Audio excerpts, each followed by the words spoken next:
Le 19e sommet de la francophonie vient de se clôturer ici à Paris. Et nous avons l'honneur d'accueillir la secrétaire générale de l'OIF, Madame Louise Mushikiwabo. Bienvenue à la télévision rwandaise. Merci beaucoup. Madame la secrétaire générale, pourriez-vous d'abord nous parler de la participation à ce sommet? Avez-vous été satisfaite de la participation des chefs d'État et surtout des conclusions issues de ce sommet? Alors, ce sommet, qui est mon deuxième sommet en tant que secrétaire générale, était d'abord un sommet très important parce que le sommet de Djerba, c'était mon premier sommet et c'était un sommet où je devais rassurer les chefs d'État que la transformation de l'organisation qu'ils m'ont demandé était bien avancée. C'était le sommet de la transformation. Le sommet de Paris, 2 ans après Djerba, c'est un sommet de consolidation des résultats de cette réforme, notamment avec un nouveau format du sommet sans discours de chef d'État, mais plutôt des tables rondes des chefs d'État avec autour de la table des jeunes dans l'innovation de l'espace francophone. C'était pour moi un sommet très réussi de par la participation des chefs d'État et de gouvernement, de par le fait que nous accueillons de nouveaux membres dans notre organisation et de par le fait qu'on a pu se focaliser sur la question de l'emploi de la jeunesse. Oui. Et surtout, vous faites allusion à la jeunesse qui est au centre même des préoccupations de la francophonie.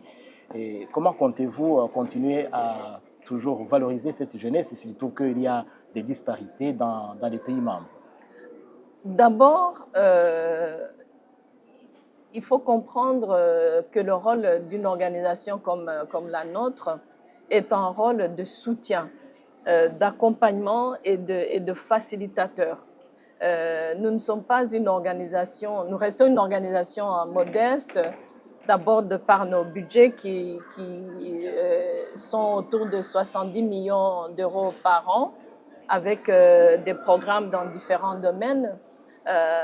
Mais concernant la jeunesse, tout d'abord, nous voulons que nos États et que les autres acteurs, la société civile, le monde universitaire, le monde des affaires, comprennent que la jeunesse est au centre de nos activités et j'espère de la préoccupation des chefs d'État et de gouvernement qui étaient rassemblés ici au sommet. Ensuite, des programmes précis de notre organisation. Par exemple, un de nos programmes phares qui est la formation des jeunes au métier du numérique, qui est engagé dans une vingtaine de pays membres aujourd'hui. Aussi, tout ce qui est formation, que ce soit sur la langue française, que ce soit dans le domaine du développement durable, par exemple, nous insistons toujours pour que la jeunesse soit la priorité de nos programmes. Oui. Une autre catégorie qui est au centre des préoccupations de l'OIF, c'est la catégorie des femmes. L'OIF a mis en place le fonds La Francophonie avec elle. Et quelle évaluation faites-vous de ce fonds? Est-ce qu'il a déjà atteint ses objectifs? Est-ce que c'est un processus qui continue?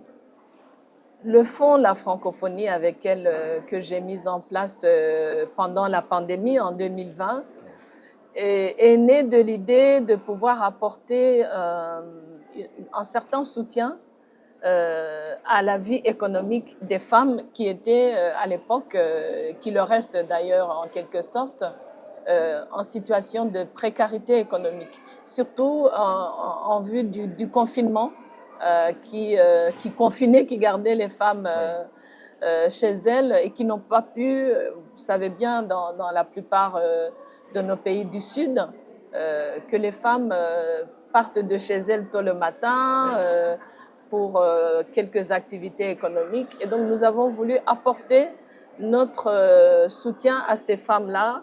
C'est un programme qui a commencé modestement, où j'ai décidé, avec l'accord des ministres en charge de l'organisation, de rassembler des fonds qui n'allaient pas être utilisés comme prévu à cause de la pandémie. Oui. Tout ce qui est conférences, tout ce qui est voyage à travers le monde. Certaines activités qui, tout d'un coup, ne pouvaient pas avoir lieu oui. à cause des restrictions. Et nous avons commencé avec 3 millions d'euros.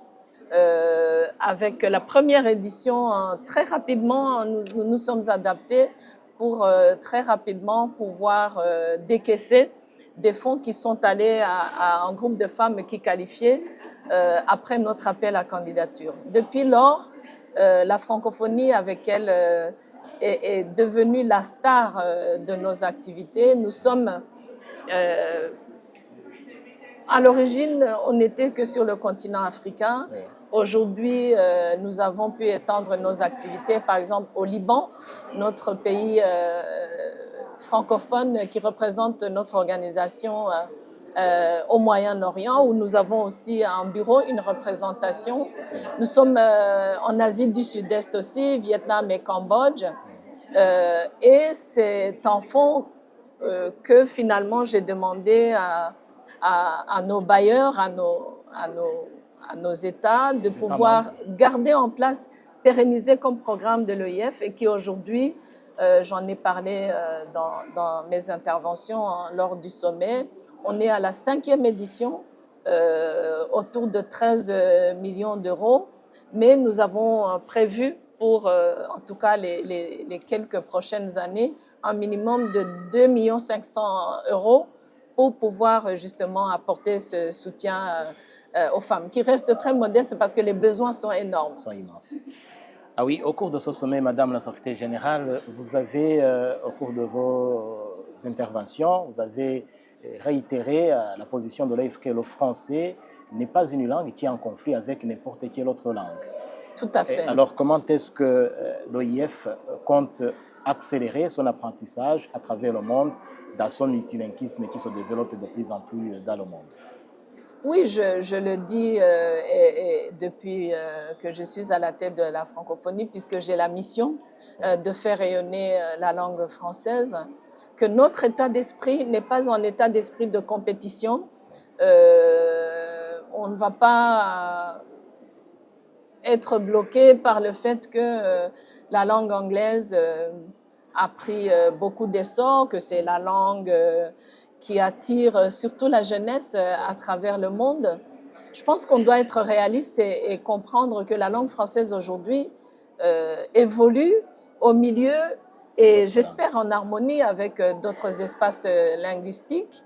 Et donc, il y a ce constat-là. Et je le vois aussi parce que c'est la réalité de nos pays. À part la France et peut-être le Québec, en quelque sorte, tous nos autres pays ont d'autres langues. Oui. Et donc ça, c'est la réalité de nos pays. Sur le plan international, la langue française perd du terrain dans les organisations internationales. Oui. L'Union européenne ici à côté de nous à Bruxelles, New York au niveau des Nations Unies, même Addis Abeba à l'Union africaine. Et ça, c'est un constat. Au niveau de l'Europe aussi, nous avons 19 membres de l'OIF qui sont aussi membres de l'Union européenne. Donc, mon rôle, c'est aussi de rappeler aux États que c'est eux qui portent la langue et c'est aussi eux qui prennent les décisions par rapport à l'utilisation de la langue française dans les organisations internationales. Oui. Et donc, pour nous, moi, j'aimerais beaucoup que la langue française ne continue pas de reculer. Comme je dis souvent, je suis pour arrêter le recul, faire reculer le recul du français. Mais je trouve qu'il ne faut pas trop s'en faire. On est une langue parmi d'autres. Nous sommes quand même un bloc très important.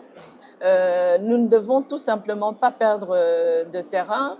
Et d'ailleurs, j'avais demandé au chef d'État lors du dernier sommet à Djerba, en Tunisie, de s'engager sur la langue française dans le multilinguisme, oui, qui est la réalité du pays. Et je suis très fière de 8 pays, dont mon propre pays, le Rwanda, qui depuis Djerba, donc il y a 2 ans, se sont prêtés à un exercice d'évaluation par l'OIF de l'état de la langue française pour un suivi, un accompagnement de ces pays-là. Donc 8 pays dont le Rwanda est sur les 5 continents, le Vietnam, l'Arménie, la Côte d'Ivoire, le Rwanda, les Seychelles, c'est des pays qui ont accepté de travailler avec nous pour que la langue française soit plus présente dans les pays.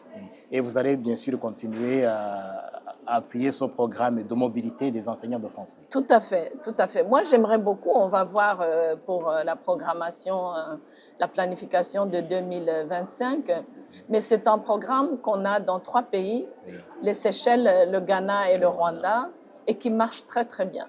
Et donc, j'aimerais qu'on puisse passer à l'échelle. On verra avec les équipes, avec l'administratrice de l'OIF. Je pense que c'est un programme qui va s'étendre puisque la demande est là. Et même dans les pays où ce programme est déjà déployé, qu'on puisse faire plus et avoir beaucoup plus d'impact. Oui. Et pour terminer, Madame la Secrétaire générale, un élément que vous avez, qui a été mentionné plusieurs fois pendant le sommet, c'est le multilatéralisme qui, malheureusement, aujourd'hui, défavorise certaines parties, donc qui est à repenser. Et comment est-ce que l'OIF compte continuer à faire entendre sa voix pour que la situation change? Le multilatéralisme qui peine à jouer le rôle pour lequel il a été mis en place est un sujet de préoccupation pour nous à l'OIF et pour moi qui suis dans le monde multilatéral depuis plusieurs années, parce que ça touche à la fondation même de notre organisation. Nous sommes un groupe de pays, nous sommes une organisation intergouvernementale, multilatérale sur les 5 continents. Et vous avez vu que depuis quelques années, on parle de réforme du système onusien, de réforme du Fonds monétaire et de la Banque mondiale. Vous savez que le président de la République rwandaise a eu la charge de la réforme de l'Union africaine. Moi-même, j'ai été élue avec un mandat des chefs d'État de réformer, de repenser la francophonie après 50 ans, qui a eu 50 ans en 2020. Et donc, ce système qui a été mis en place après la Deuxième Guerre mondiale doit s'adapter aux réalités du monde d'aujourd'hui. Mais j'en ai parlé encore hier au huis clos politique des chefs d'État et de gouvernement de l'OIF.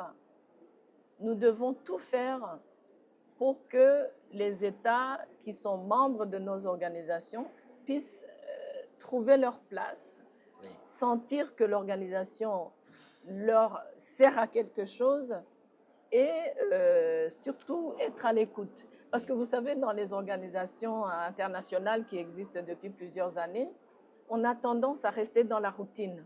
Oui. On ne pense pas que les problèmes qu'on voit, dont on parle tout le temps, affectent même la réputation de nos organisations et surtout ne servent pas nécessairement les peuples, ce qui est à l'origine, par exemple, de la fondation de l'OIF. Oui. Et donc, ce multilatéralisme repensé est vraiment une absolue nécessité aujourd'hui. Oui.